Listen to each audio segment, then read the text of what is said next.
கமல்ஹாசன் வந்தார், ஒரு தேர்தல்லையே சுருண்டுட்டார். எதை எதிர்த்து அரசியலுக்கு வந்தாரோ, ஊழலை எதிர்த்து, குடும்ப அரசியலை எதிர்த்து, அந்த அரசியலே இப்போ ஆதரித்து வேனில் ஏறின்னு பாருங்க. அவர் பிரச்சாரம் பண்ணுற நபர்கள்லாம் பாருங்க, பொதுஜன விரோதிகள். தமிழ்நாட்டு மக்களால் கொழுத்து இன்னைக்கு இந்த நிலைமைக்கு உயர்ந்த ரஜினிகாந்தும் கமல்ஹாசனும் தங்களுடைய ஃபர்தரா பட சான்ஸுக்காக, ஃபர்தரா வருமானத்துக்காக இன்னைக்கு தமிழ்நாட்டு மக்களுக்கு துரோகம் பண்ணிட்டு இருக்காங்க. விஜய் சார் அவரோட டிரைவரோட பிள்ளைக்கு இந்த சட்டமன்ற எலெக்ஷன்ல சீட் கொடுத்துருப்பாரு. அவரு பிள்ளைக்கு கொடுக்கல, அவர் பொண்ணுக்கு கொடுக்கல, டிரைவருடைய பிள்ளைக்கு கொடுத்துருக்கிறாருன்னா பாராட்டணுங்க. அதை பிரகாஷ் ராஜ் அவர்கள் நேற்று ஒரு இன்டர்வியூல சொல்லியிருக்காரு, டிரைவர் பிள்ளை எந்த போராட்டத்தில் இருந்தாரு. இப்போ பிரகாஷ் ராஜ் என்ன போராட்டம் பண்ணாரு? அவரு பெங்களூர் நார்த்தில் எம்பி எலெக்ஷனுக்கு நின்னாரு. டிரைவர் பையன்றீங்க. சபரிநாதன் அவர் பேரு, அமெரிக்காவில் வேலை செஞ்சுட்டு இருந்தவருங்க. ரிசைன் பண்ணிட்டு வந்துட்டார். இந்த கட்சி ஆரம்பிச்ச உடனே இந்த கட்சியில வேலை செய்யணும்னு. இதெல்லாம் பிரகாஷ் ராஜுக்கும் சத்யராஜுக்கும் தெரியுமா? இவங்க கருணாநிதி குடும்பத்துக்கு ஜிங்ஜாங் கட்சின்னு உட்காந்துட்டு இருக்காங்க.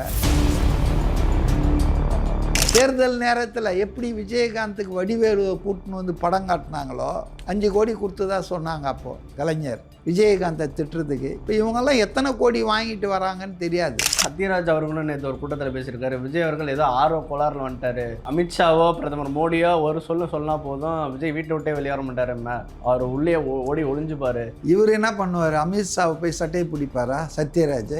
வெக்கங்கெட்டவங்க இவங்க.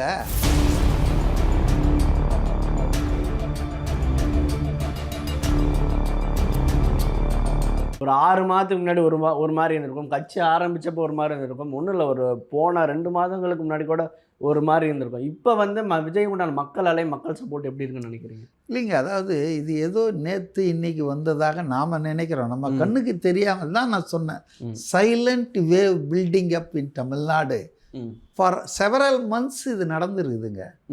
நம்மளுடைய இந்த நேக்கட் ஐஸுக்கு அது தெரியல. ஆனால் நமக்கு தெரியாமல் மக்கள் மத்தியில் இந்த 30 வருஷம் ஆண்ட கட்சிகள் மேலே சலிப்பு, அலுப்பு, வெறுப்பு எல்லாம் இருந்துருக்குங்க. ஆனால் மாற்றாக ஒரு ஆள், நம்பிக்கையான ஆள் வராததால் அவங்க தலைவீதியே நினச்சிட்டு நிறைய பேர் ஓட்டு போடவே வர்றதில்லை. ஒரு 30% பேர் இப்படி இருந்துட்டாங்க. ஆனால் முதன்முறையாக இந்த 2 பேருக்கு மாற்றாக ஒரு உண்மையான ஆள், மக்கள் நலனுக்காக வந்திருக்க ஆள், அவங்க முன்னால் விஜய் உருவத்தில் வந்த உடனே கெட்டியாக பிடிச்சிக்கிட்டாங்க.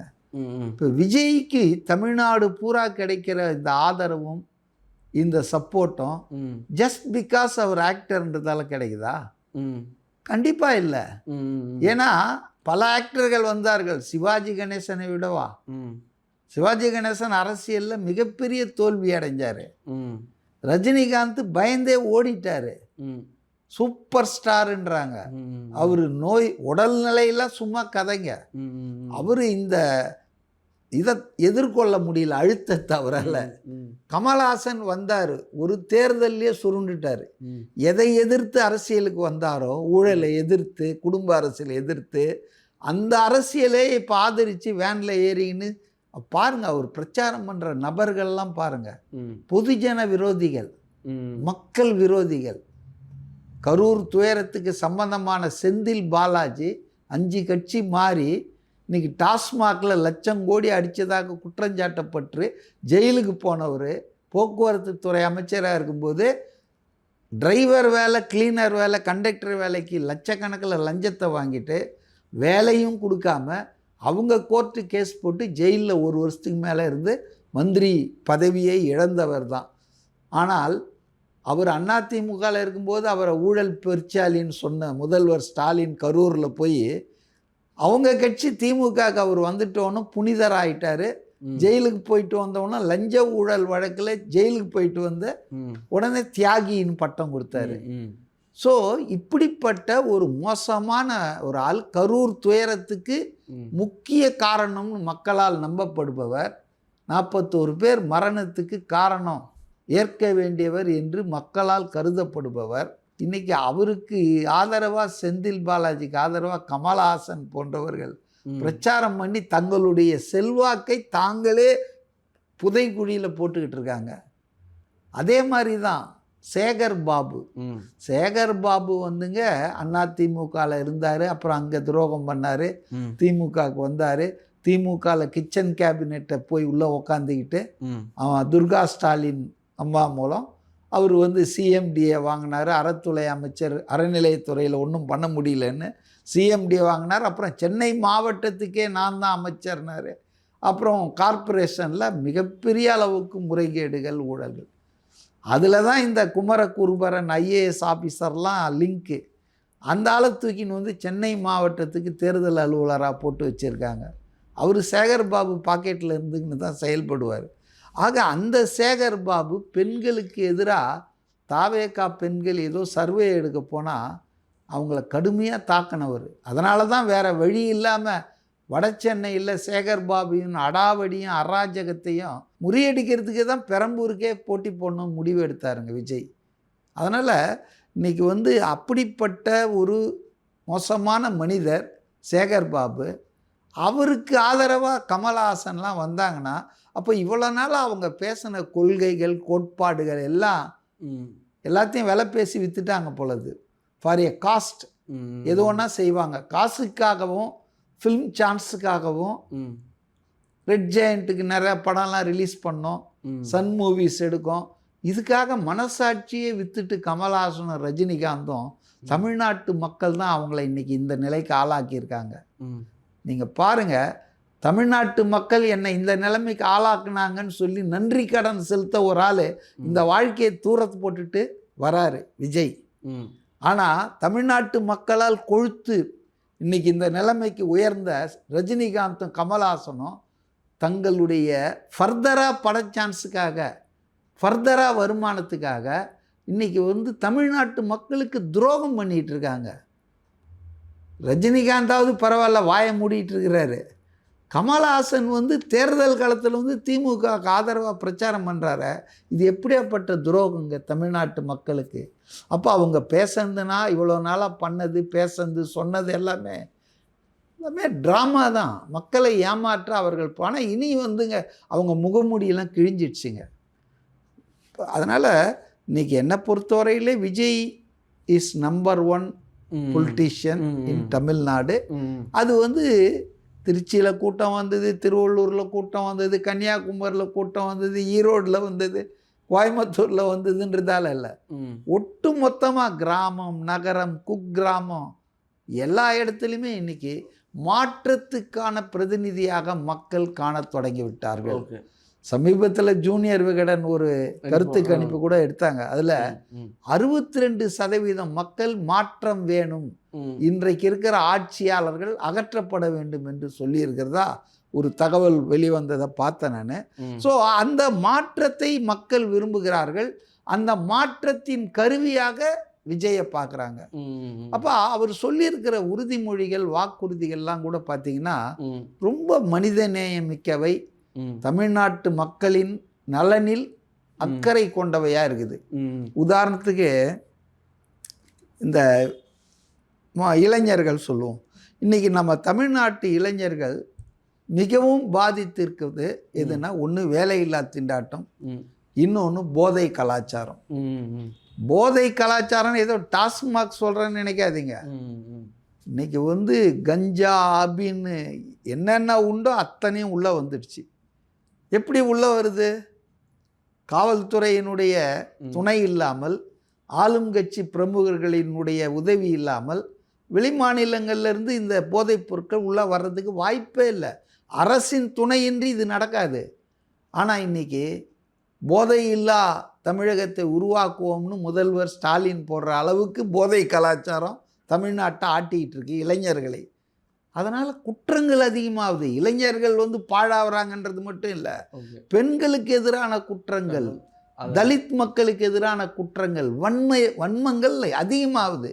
ஸோ அதனால் பார்த்தீங்கன்னா இன்னைக்கு விஜய் முதல்ல கொடுக்கறது என்னன்னா, இளைஞர்களுக்கு ஒன்று போதை இல்லாத தமிழகத்தை உருவாக்குவேன், போதை கலாச்சாரத்தை வேறறுப்பேன், ஆரோக்கியமான தமிழகத்து இளைஞர்களை உருவாக்குவேன், ஹெல்த்தி தமிழ்நாடுன்றார், சுகாதாரமான தமிழகம். ஸோ அது நல்ல விஷயம். அடுத்தது அன்எம்ப்ளாய்மெண்ட்டுக்கு அவர் என்ன சொல்றாருன்னா, அரசு துறையில் இருக்கிற காலி இடங்களை எல்லாம் நான் நிறைவேற்றுவேன், பார்ட் டைம் ஒர்க்காக இருக்கிறதெல்லாம் ஃபுல் டைம் ஆக்குவேன், அதே போல் வேலையில்லா திண்டாட்டத்தால் அவதியுடன் இளைஞர்களுக்கு 29 வயசுக்கு மேலாகி உனக்கு வேலை கிடைக்கலன்னா பட்டதாரியாக இருந்தால் 4000 ரூபாய், டிப்ளமோ ஹோல்டராக இருந்தால் 2500 ரூபாய். அதையும் தாண்டி தனியார் நிறுவனங்களுக்கு அவர் என்ன கொடுக்குறாரு இன்சென்டிவ்னா, நீங்கள் தமிழ்நாட்டை சார்ந்த இளைஞர்களுக்கு வேலை கொடுத்தீங்கன்னா 75% உங்களுக்கு ஜிஎஸ்டியில் நான் கன்செஷன் கொடுக்குறேன். ஸ்டேட் ஜிஎஸ்டியில், சென்ட்ரல் ஜிஎஸ்டியில் யாரும் சொல்ல முடியாது, அது சென்ட்ரல் கவர்மெண்ட் தான் செய்ய முடியும்.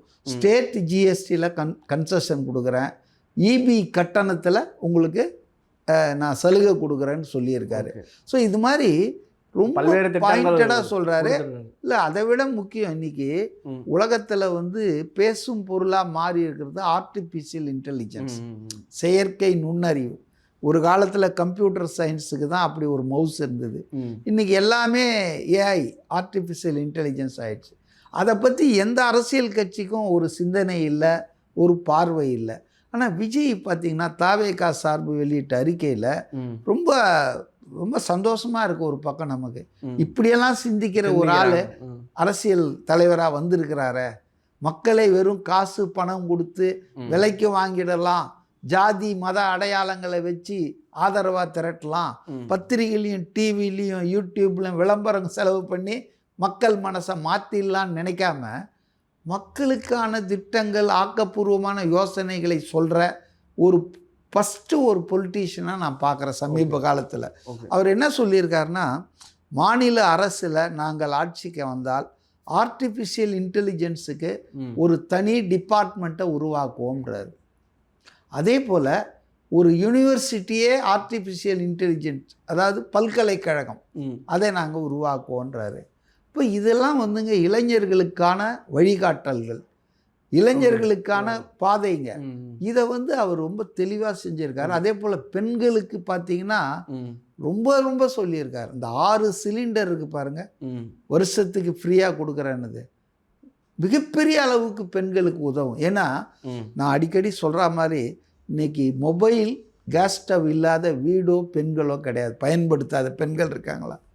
அப்போ இன்றைக்கி கேஸ் ஸ்டவ்வுக்கு வந்து தேவையான இந்த சிலிண்டரை அஃப்கோர்ஸ் 2 மாதத்துக்கு ஒன்றுன்னு கணக்கு போட்டு தான் 6 கொடுக்குறாரு. 2 மாதத்துக்கு ஒன்று போதுமே நம்ம வந்து நடுத்தர குடும்பங்களுக்கு. சார், அடுத்து இன்னொரு மிக முக்கியமான கேள்வி என்னென்னா, விஜய் சார் வந்து அவரோட டிரைவரோட பிள்ளைக்கு இந்த சட்டமன்ற எலெக்ஷனில் சீட் கொடுத்துருப்பாரு. அவர் பிள்ளைக்கு கொடுக்கல, ஓகே, அவர் பொண்ணுக்கு கொடுக்கல, டிரைவருடைய பிள்ளைக்கு கொடுத்துருக்கிறாருன்னா பாராட்டணுங்க அதை. சார், அதை வந்து ஆக்டர் பிரகாஷ்ராஜ் அவர்கள் நேற்று ஒரு இன்டர்வியூவில் சொல்லியிருக்காரு, டிரைவர் பிள்ளை எந்த போராட்டத்தில் இருந்தார், மக்கள் பிரச்சனைக்காக அவர் பேசியிருக்காரா, போராட்டம் பண்ணியிருக்காரா, அவர் எந்த தகுதியில் நீங்கள் சீட் கொடுத்தீங்க, டிரைவர் பிள்ளைனா சீட் கொடுத்துருவீங்களா அப்படின்னு கேட்டிருக்காரு. மக்களுக்காக போராடி இல்லைங்க, தன்னுடைய குடும்பத்தை சார்ந்தவங்களுக்கு கொடுக்காம ஒரு சாமானிய நிலை. இப்போ ராயபுரத்தில் ஒரு ஆட்டோ டிரைவரை நிறுத்தி இருக்கிறாரு. விஜய் வந்துங்க வேட்பாளர்களை நிறுத்தினவங்கள பெரும்பகுதி சாமானியர்கள்ங்க. இப்போ பிரகாஷ்ராஜ் வந்து என்ன போராட்டம் பண்ணார், அவர் பெங்களூர் நார்த்தில் எம்பி எலெக்ஷனுக்கு நின்னார். இல்லை சத்யராஜ் பொண்ணு என்ன போராட்டம், என்ன மக்கள் நலம் பண்ணியிருக்குது, எம்எல்ஏ சீட்டுக்கு நாக்க தொங்க போட்டுக்கின்னு இருந்தது. இப்போ இவங்கெல்லாம் ஏதோ வந்து மக்களுக்காக இவனுங்க என்ன பண்ணிட்டாங்க. அதனால் இதெல்லாம் பாராட்டினாங்க. தன்னுடைய டிரைவரை, பையன் அமெரிக்காவில் வேலை செஞ்சு டிரைவர் பையன்றீங்க, சபரிநாதன் அவர் பேர். அவர் வந்து அமெரிக்காவில் வேலை செஞ்சிட்டு இருந்தவருங்க, ரிசைன் பண்ணிட்டு வந்துட்டார் இந்த கட்சி ஆரம்பித்த உடனே, இந்த கட்சியில் வேலை செய்யணும்னு. இதெல்லாம் பிரகாஷ்ராஜுக்கும் சத்யராஜுக்கும் தெரியுமா? இவங்க கருணாநிதி குடும்பத்துக்கு ஜிங்ஜாங் கட்சின்னு உட்காந்துட்டு இருக்காங்க. Was a qualified person. இந்த சபரிநாதன்றவர், அந்த ராஜேந்திரன் இருந்தார் இல்லையா, ஓட்டுநராக ரொம்ப நாளாக, இப்போ உதவியாளராக இருக்கார். அவர் பையன் அமெரிக்காவில் படித்து பெரிய வேலையில் இருந்தால், ஆனால் விஜய் வந்து இது மாதிரி மக்கள் அரசியலுக்கு வராரு, தாவேகா தொடங்கினார்னு அந்த வேலையை தூக்கி போட்டு வந்து அந்த கட்சியில் சேர்ந்துட்டு பணியாற்றுறாரு. இவங்கெல்லாம் சினிமா விட்டு வருவாங்களா யாராவது? ரஜினிகாந்தோ, கமல்ஹாசனோ, விஜய் சத்யராஜோ, பிரகாஷ்ராஜோ அவங்க வந்து இதுதான், அதாவது பார்ட் டைம். தேர்தல் நேரத்தில் எப்படி விஜயகாந்துக்கு வடிவேலு கூட்டின்னு வந்து படம் காட்டினாங்களோ 5 கோடி கொடுத்ததா சொன்னாங்க அப்போது கலைஞர் விஜயகாந்தை திட்டுறதுக்கு. இப்போ இவங்கெல்லாம் எத்தனை கோடி வாங்கிட்டு வராங்கன்னு தெரியாது. அதனால் இவங்கெல்லாம் வந்து அருகதையே கிடையாதுங்க தாவேக்காவையும் அரசியலையும் விமர்சனம் பண்ணுறதுக்கு. சார் அதே மாதிரி ஆக்டர் சத்யராஜ் அவர்களும் நேற்று ஒரு கூட்டத்தில் பேசியிருக்காரு. விஜய் அவர்கள் ஏதோ ஆர்வ கோளாறுல வந்துட்டாரு. அப்புறம் அமித்ஷாவோ பிரதமர் மோடியோ ஒரு சொன்னா போதும் விஜய் வீட்டை விட்டே வெளியேற மாட்டாரு, அவர் உள்ளே ஓடி ஒளிஞ்சுப்பாரு. இவர் என்ன பண்ணுவார்? அமித்ஷாவை போய் சட்டையை பிடிப்பாரா சத்யராஜ்? மோடியை போய் ஏங்க கருப்பு பலூன் கருப்பு கொடி பறக்க விட்டவங்க மோடி கோ பேக்குன்னு சொன்ன திமுக காரங்க ஆட்சிக்கு வந்தவனும் வெள்ளை கொடையை எடுத்துன்னு போய் பிடிச்சிக்கின்னு மோடியின் வருகை தமிழகத்தின் பெருமைன்னு அமைச்சர் தங்கம் தென்னரசு வெக்கங்கெட்டவங்க இவங்க வந்து ஆட்சியில் இருந்தால் ஒரு பேச்சு பேசுவானுங்க, ஆட்சியில் இல்லைன்னா வேற பேச்சு. எதிர்கட்சியாக இருக்கும்போது இவங்க எல்லா போராட்டத்தையும் ஆதரிச்சுட்டு அங்கே போய் உட்காந்துக்கிட்ட உறுதிமொழியை கொடுத்தாங்களே. தூய்மை பணியாளர் போராட்டம் நியாயமான போராட்டம், தனியார் மையத்தை எதிர்த்த போராட்டம், சென்னை உள்பட பல நகரங்கள். அந்த போராட்டத்தை இவங்க என்ன பண்ணாங்க? எப்படி டீல் பண்ணாங்க? ஒடுக்குனாங்க. காவல்துறை வச்சு கைது செய்ய வச்சாங்க. அவங்க என்னப்பா கேட்டாங்க? நீங்கள் எதிர்கட்சியாக இருக்கும்போது சொன்னது தான் அவங்க செய்ய சொல்கிறாங்க. தனியார் மையத்தை கைவிடுங்கன்றாங்க. இந்த இது பண்ணுற தொழில் இருக்கு இல்லையா, தூய்மை பணி, அதை வந்து நீங்கள் தனியாருக்கு தாரை வாக்காதீங்கன்றாங்க. நீங்கள் அதை தானே சொன்னீங்க. அதிமுக அதை செஞ்ச போது 2-3 ஜோனில் நாங்கள் ஆட்சிக்கு வந்தால் நாங்கள் அதெல்லாம் மாற்றிடுவோம். நீங்கள் அதே பாதையில் தானே போகிறீங்க. அதான் சொல்கிறேன், திமுக அதிமுக ரெண்டும் ஒன்று தாங்க. பெருந்தலைவர் காமராஜர் வந்து ரொம்ப தீர்க்கதரிசிங்க. அவர் அப்பயே சொல்லிட்டாருங்க. என்ன சொன்னார்? ஒரே குட்டையில் உரிய மட்டைகள். அதிமுக ஆட்சியில் இருந்தால் அதை என்னெல்லாம் விமர்சனம் பண்ணுவாங்களோ அதையே தான் இன்றைக்கி செஞ்சிட்ருக்காங்க. உதாரணத்துக்கு சேலம் 8 வழிச்சாலை என்னாச்சு? எவ்வளோ போராடினாங்க எடப்பாடி ஆட்சியில். இப்போ அது சைலண்ட்டாக அது அமுலாயிட்ருக்கு. டாஸ்மாக் கடைகளை மூடுவோம் நாங்களே, வீட்டு முன்னால் கருப்பு கொடியெலாம் ஏந்தினாங்களே. இப்போ என்னாச்சு? எடப்பாடி ஆட்சியில் 25,000 கோடி வருமானம் வந்தது டாஸ்மாக்லன்னா, இப்போ 50,000 கோடி வருமானம் வருது. நேரங்காலம் இல்லாமல் சப்ளை நடக்குது. நீங்கள் ஒரு எக்ஸ்ட்ரா ப்ரீமியம் காசு கொடுத்தீங்கன்னா ராத்திரி 3 மணிக்கு உங்களுக்கு சரக்கு கிடைக்கும், காலையில் 6 மணிக்கு சரக்கு கிடைக்கும். அன்லைசன்ஸ் பார் யார் நடத்துறது? சென்னையில் 100கணக்கான அன்லைசன்ஸ் பார் இருக்கு. எல்லாமே திமுக காரங்க தான் நடத்துகிறாங்க. போலீஸ் வந்து கை கட்டி வேடிக்கை பார்க்குது. அதனால் சத்யராஜ் பிரகாஷ்ராஜ் எல்லாம் வாடகைக்காக வாடகை வாய்கள்ங்க அவங்கெல்லாம். ஓகே சார், இவ்வளோ நேரம் இன்டர்வியூ ரொம்ப நல்லா இருந்தது சார். இதே மாதிரி இன்னொரு காலையில் சந்திப்போம் சார். ஆஃப்டர் எலெக்ஷன் சந்திப்போம் சார். நன்றி சார்.